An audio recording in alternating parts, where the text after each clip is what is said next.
있사오며 이 모든 말씀 예수님의 이름으로 기도드립니다.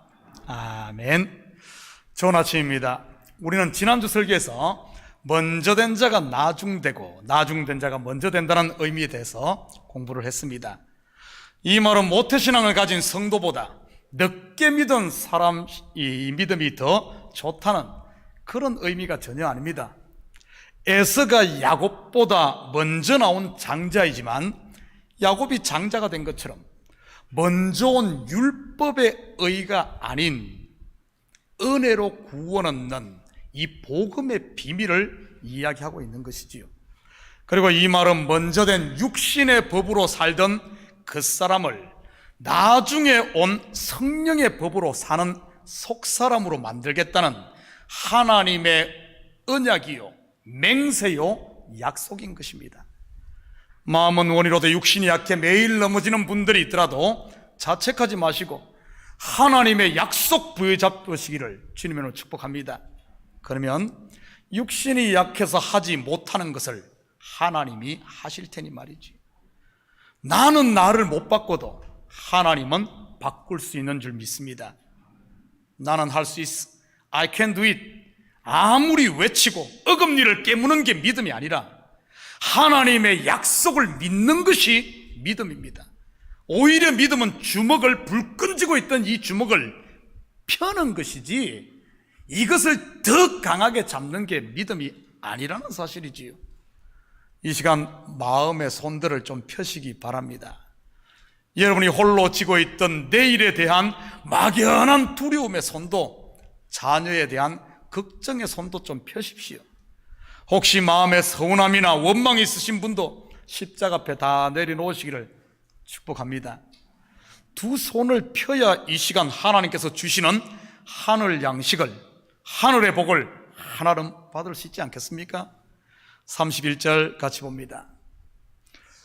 곧 그때에 어떤 바리새인들이 나와서 이르되 나가서 여기를 떠나소서, 헤롯이 당신을 죽이고자 하나이다. 오늘 보면은 지난주 사건과는 시간적 간격이 있습니다. 왜냐하면 지난주는 예루살렘으로 향하는 길에 있었던 이야기지요. 그런데 오늘 보면은 예루살렘에서 귀신을 쫓아내고 병자들을 고치며 왕성하게 하나님 나라를 전하고 있을 때 일어난 일입니다. 그때 한 바리새인이 찾아와 헤롯이 죽이려고 하니 예루살렘을 떠나라고 아주 예수님께 조언을 합니다. 그렇다면 이 바리새인은 예수님의 안전을 위해서 이런 말을 했을까요? 32절 같이 봅니다. 이르시되 너희는 가서 저 여우에게 이르되 오늘과 내일은 내가 귀신을 쫓아내며 병을 고치다가 제3일에는 완전하여 지리라 하라. 예수님께서 아주 세게 나오시네요. 헤롯왕을 여우라고 하는 것을 보니 말이지. 그렇다면 여기서 우리는 두 가지 질문을 해보아야 합니다. 먼저는 정말 이 바리새인의 말처럼 헤롯이 예수님을 죽이려 했을까 하는 것과 예수님이 지금 한 답변을 이 바리새인이 헤롯에게 전했을까 하는 질문입니다. 여러분은 어떻게 생각합니까? 성경을 보면 전혀 그런 것 같지 않습니다. 누가복음 23장 8절 같이 봅니다. 헤롯이 예수를 보고 매우 기뻐하니 이는 그의 소문을 들었으므로 보고자 한지 오래였고 또한 무엇이나 이적 행하심을 볼까 바랐던 영고로라. 헤롯은 예수님을 죽이려고 할 만큼 종교적인 사람이 아닙니다. 그는 예수님을 단지 호기심의 대상으로만 보았을 뿐이지요. 쉽게 말해 이 종교적인 이런 거에는 관심이 없었던 사람입니다. 그렇다면 바리새인의 이러한 보고는 결국 헤롯이라는 왕을 이용해 예수님의 일을 방해하려고 하는 이 바리새인의 술책에 불과했던 것이지요. 그러니 예수님의 말을 헤롯에게 전할 리는 만무했고요. 그렇다면 예수님의 너희는 가서 저 여우에게 이르라 하는 말은 결국 누구 들으라고 한 말이겠습니까? 바로 지금 보고하고 있는 앞에 있는 이 바리새인이지요. 다른 말로 하면 네가 바로 여우다 하는 말입니다. 왜 이 바리새인을 향해 예수님은 여우라고 했을까요? 자기는 싹 빼고 헤롯의 이름을 이용하니까요? 물론 그럴 수도 있겠지요. 예수님의 진위를 좀 더 알기 위해 성경에서 여우는 어떤 동물로 묘사되는지 한번 살펴보십시다. 아가서 2장 15절입니다. 우리를 위하여 여우 곧 포도원을 허는 작은 여우를 잡으라. 우리의 포도원에 꽃이 피었습니다. 포도원은 천국을 상징하는 전형적인 성경의 표현입니다. 곧 그리스도 안에 있는 저와 여러분이 하나님의 포도원이지요. 여러분이 지금 꽃이 핀 포도원인 줄 믿습니다. 아주 얼굴이 훤합니다 보니까. 그런데 이 포도원에 작은 여우가 들어와 포도원을 헐려고 하네요. 여러분, 여우는 육식동물인데 왜 포도원에 들어오는 것일까요? 포도를 먹기 위해서일까요? 전혀 아닙니다.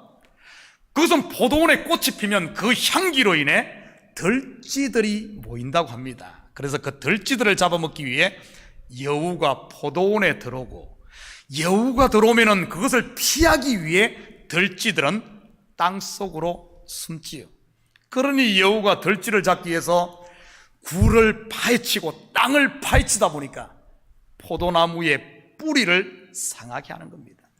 꽃이 피고 열매를 맺을 때 포도나무에 가장 많은 영양분이 필요하지 않겠습니까? 그런데 여우가 그 들쥐 잡는다고 다 파헤쳐버리면 결국 그 뿌리가 상함으로 포도농쿨 전체가 그냥 시들어버리는 것이죠.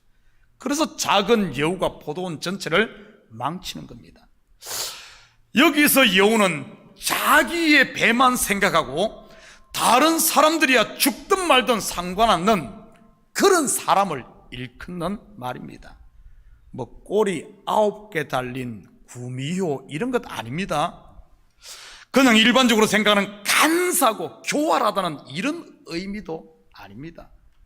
그렇다면 예수님께서 바리새인들을 향하여 저 여우에게 이르라고 한 말의 진의가 무엇이겠습니까? 그것은 바로 당시 율법주의에 깊이 빠져 있는 바리새인들의 실체를 폭로시켜버린 겁니다. 자기의 의를 드러내기 위해 모든 사람을 다 죄인 만들어버리고 심지어는 예수님까지 죽이려고 했던 그들 말이지요. 혹시 우리 속에도 이 여우 한두 마리씩 들어와 있지는 않습니까? 자기밖에 모르는 편협해져버린 이런 마음들 말이지. 옆에서야 말라 죽든 말든 그거에 관심 쓰지 않는 자기만을 아는 이런 마음 말입니다. 자기 속에 갇혀버린 이 마음, 그게 바로 여우가 들어왔다는 거예요. 심지어 하나님의 교회를 자기 자랑의 창으로 만들면서 자기 만족에 도취해 있는 이런 신앙생활을 한다면 이것이 지금 바로 여우가 들어있는 것이죠. 여우는 작은 동물이지만 결국 포도원 전체를 망칩니다. 이런 측면에서 보면 작은 여우는 누룩과도 같다고 할 수 있죠. 적은 양의 누룩이 결국 떡반죽 그릇 전체를 부풀게 하니까요.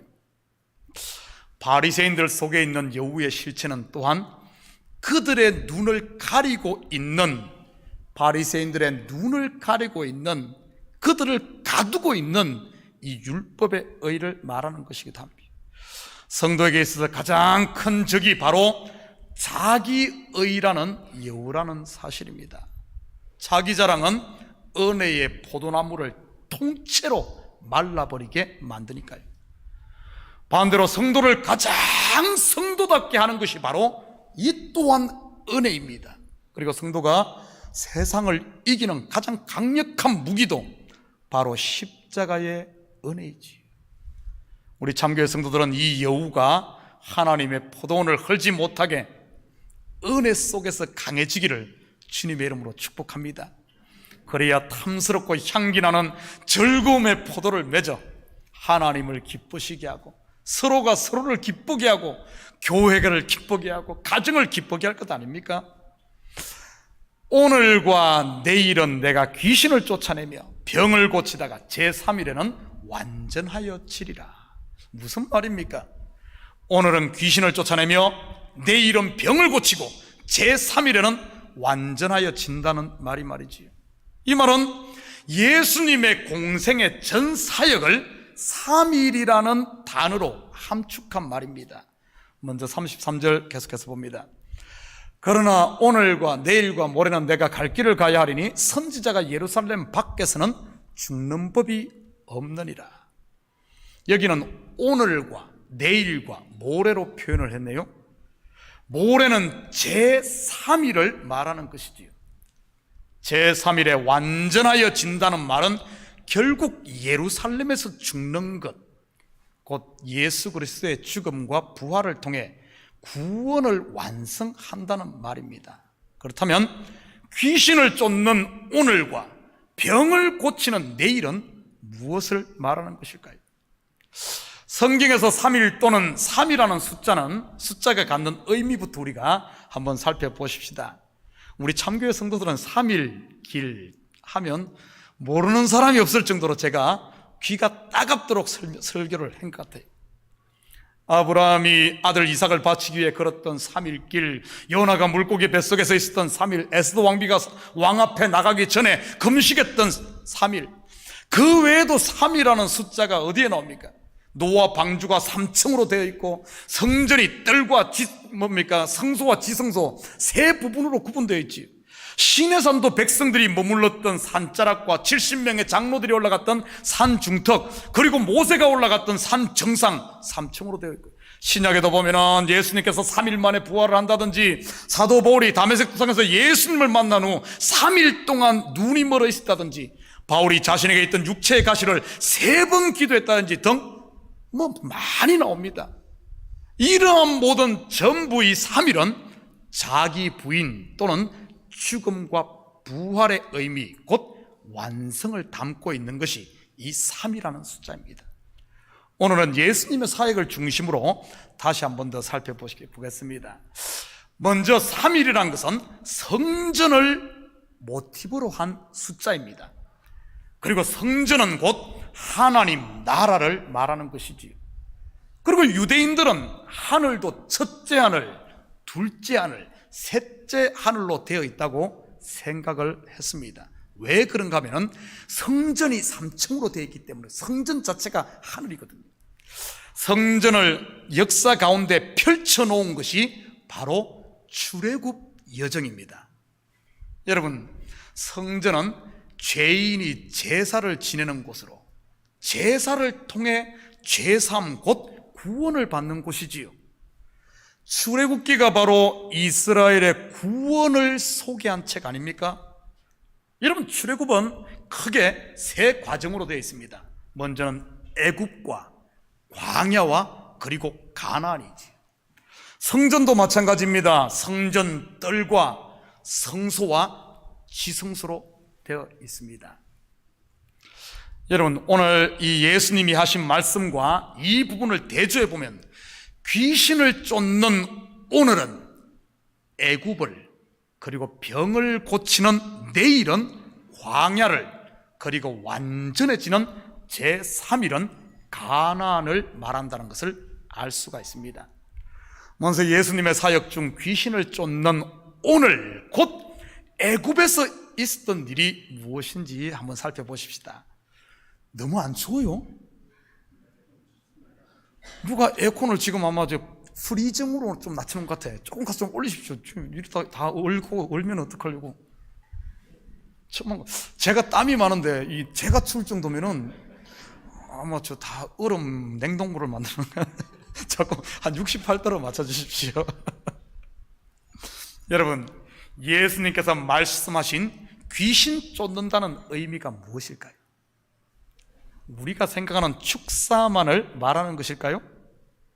지난 수요일 커피 브레이크 성경 공부 시간에 집사님 한 분이 이런 질문을 했습니다. 목사님, 옛날에 교회 다닐 때는 귀신 들린 사람들이 발작을 하고 귀신이 쫓겨나는 일들이 예배 가운데 종종 있었는데 요즘에는 그런 사람이 없는 것 같아요. 왜 그런가요? 여러분은 왜 그럴 것 같습니까? 옛날 목사님들은 귀신 쫓는 능력이 많아서 그렇고 현대 목사님들은 능력이 없어서 그런 것일까요? 아니면 옛날에는 귀신이 사방에 천지빛깔로 깔렸는데 요즘은 귀신들이 산으로 다 도망가고 없어서 그럴까요? 그렇지 않으면 요즘에는 귀신 들린 사람들 다 죄다 잡아다가 정신병원에 다 집어넣어서 안 보이는 것일까요? 오늘 본문과 연관해서 우리 같이 한번 살펴보십시다. 오늘 곧 첫째 날 애굽에서 일어나는 일이 바로 귀신에서 풀려나는 일이지요. 이스라엘 백성들이 애굽에서 430년 동안 바로의 권세 아래서 종으로 있었지 않습니까? 애굽의 바로는 공중 권세 잡은 사단, 귀신, 마귀로 상징된 인물입니다. 영적으로 보면 아담과 하와가 범죄로 말미암아 모든 사람들은 사단의 거짓에 속아 죄와 사망 아래서 종노를 하고 있는 곧 귀신의 권세에 매여 있었던 것입니다. 애굽에서 바로의 종노릇을 하고 있었던 것이지요. 그런데 그런 이스라엘을 어떻게 그 매임에서 풀어냅니까? 모세 곧 말씀이 보내지고 그 말씀의 빛이 애굽에 비치자 바로의 실체가 드러나지요. 그가 참 신이 아닌 가짜 우상이었음이 말입니다. 그리고 그 마지막 10번째 심판이 애굽에 있는 모든 장자들이 죽는 것이었습니다. 그런데 하나님의 백성 이스라엘은 유월절 어린 양의 피로 말미암아 애굽 사람들과 완전히 구별됩니다. 이러한 구별을 거룩이라고 하지요. 하나님께서 자기 백성을 거룩하게 구별하신 것입니다. 바로의 권세가 미치지 못하는 구별된 하나님의 백성으로 말이지요. 그날 밤 죽음의 사자가 애굽의 장자들을 칠 때 문설주와 임방에 어린 양의 피가 발린 이스라엘 백성들에게는 그 죽음이 틈을 타지 못하고 6월 곧 지나가게 됩니다. 그들에게서 바로의 권세 곧 귀신을 몰아낸 것이지요. 바로 예수님이 언급하신 오늘 하시는 일입니다. 귀신을 쫓아내는 일 말이지요. 옛날 교회에서 예배 시간에 귀신이 발작을 하면 쫓겨나는 그 일이 바로 첫째 날 오늘 하는 일입니다. 우리는 귀신 들림이나 축사하면 눈이 막 돌아가고 입에 거품을 품고 소리 지르는 것만으로 생각하기 쉽습니다. 그런데 그것만이 귀신에서 풀려나는 것이 아닙니다. 복음서에도 보면 귀신이 나가는 다양한 경우들이 소개됩니다. 어떤 귀신은 발작을 하면서 나가고 어떤 귀신은 벙어리가 혀가 풀리면서 나가기도 하고 어떤 귀신은 병고침과 함께 나가기도 합니다. 여러분은 어떻게 귀신의 매임에서 풀려났습니까? 다시 말해 바로의 권세에서 풀려났나요? 입에 거품을 품으면서 주위를 요란하게 하고 풀려났나요? 아니면 나도 모르는 사이에 조용히 풀려났나요? 여러분, 겉으로 드러나는 현상은 다를지 몰라도 예수 믿는 저와 여러분은 바로의 권세에서 해방되어 나온 줄 믿습니다. 하나님 나라는 애굽에서부터 시작이 됩니다. 바로 유월절 어린 양의 피로 말미암아 거듭나는 그때부터 말이지요. 그렇다면 내일은 병 고친다는, 내일은 병을 고친다는 말은 무엇을 말하는 것일까요? 애굽에서 해방되어 나온 이스라엘 백성들 광야로 나옵니다. 광야에서 무엇을 했습니까? 하늘에서 내리는 떡 만나를 먹고 반석에서 나는 물을 마시며 그리고 시내산에서 율법을 받습니다. 하나님으로부터 율법을 받자 그들의 죄들이 드러나기 시작합니다. 그들 속에 중병이 들었음이 폭로된 것이지요. 그리고 그 병을 하나님께서는 예리한 메스를 가지고 하나씩 수술해냅니다. 그 모습이 바로 출애굽 1세대들이 죽는 그 죽음으로 표현된 것이고요. 바로 예수님이 내일은 병을 고친다는 말이 바로 이런 의미입니다. 우리도 지금 끊임없이 병 고침이 일어나고 있지 않습니까? 매일매일 나의 숨은 죄악들이 드러나고 그 죄악이 드러날 때마다 십자가 앞에 엎드리고 말이지요. 암덩어리가 녹아내리는 것만이 병고침이 아닙니다. 말 못하는 자가 말하는 것도, 복음을 듣지 못한 귀가 먼 자가 복음이 들리는 것도, 자기밖에 모르는 안전뱅이 신앙이 주위를 돌아볼 줄 아는 것도 바로 병고침이지.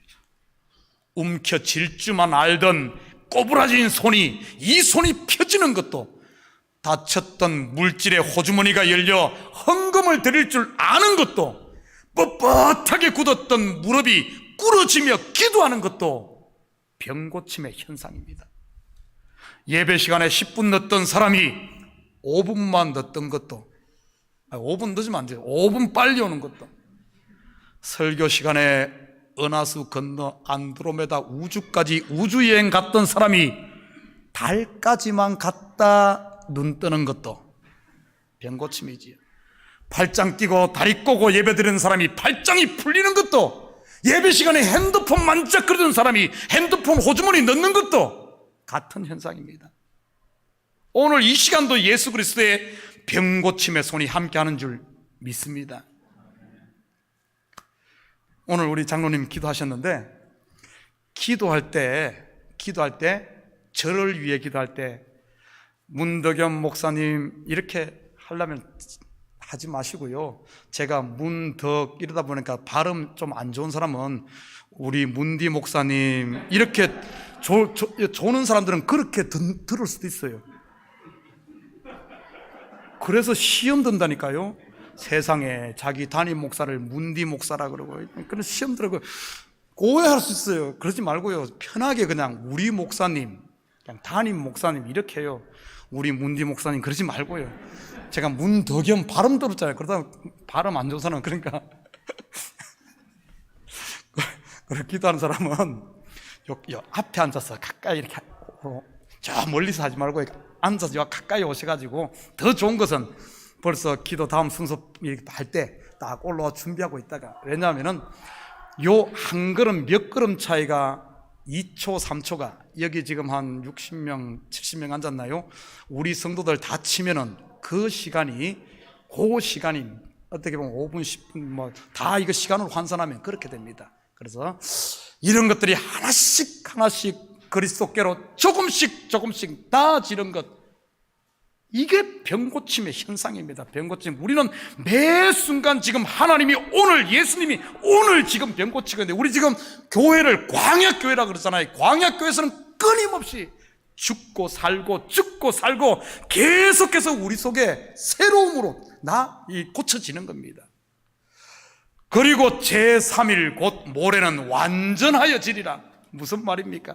출애굽 이스라엘 백성들이 어떻게 완전해집니까? 바로 애굽에서 나온 백성들이 다 죽고 새롭게 태어난 2세대들, 한 옛사람은 죽고 새 사람이 요단을 건너 가나안에 들어감으로 완전해지지요.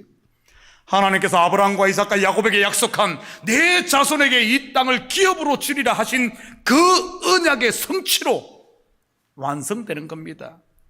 하나님의 아들 예수 그리스도가 우리의 죄를 지고 십자가에 죽으시고 부활하심으로 하나님의 백성들에게 구원의 문이 활짝 열리고 하늘의 기업을 상속받지요. 그런데 우리가 알아야 할 것은 지금 예수님의 이 말씀이 우리 속에서 일어나고 있는 일이라는 사실입니다. 여러분, 출애굽도 똑같습니다. 지금 출애굽이 우리 속에서, 어쩌면 우리들 가운데 아직까지 6월절 어린 양 잡지 못한, 거기에 이르지 못한 사람도 있을 수 있어요. 그런데 제 눈에는 그런 사람은 안 보이는 것 같고요. 다 6월절 어린 양은 그걸 통해 거듭난 것 같습니다. 여러분, 우리 속에서 다 일어나는 사실입니다. 예수 그리스도를 주로 각 영접하여 아직 애굽의 홍해가에 있는 성도도 있고, 광야에서 매일 죽고 사는 성도도 있고, 가나안의 안식을 누리며 은혜로다 하는 성도도 있지. 어떤 분들은 신앙생활 30년이 넘었는데도 여전히 애굽에 머물고 있는 성도도 있습니다. 어떤 분들은 매 광야만 뺑뺑이 돌고 있는 분들도 있고요. 또 어떤 경우에는 하루에도 몇 번씩 애굽 갔다 광야 갔다 가나안 갔다 하시는 분들도 있죠. 우리말에 조석변이라고 있죠. 그런 말 있죠. 아침 저녁 달라지는 사람들. 아침은 할렐루야 천국을 누렸다가 저녁은 반대로 저 애굽에 가서 홍해가에서 벌벌 떨고 있기도 하고. 여러분, 애굽도 광야도 그리고 가나안도 모두 성전 곧 하늘이란 사실입니다. 유월절 어린 양의 피로 거듭난 성도들은 말이지요. 34절 계속해서 봅니다.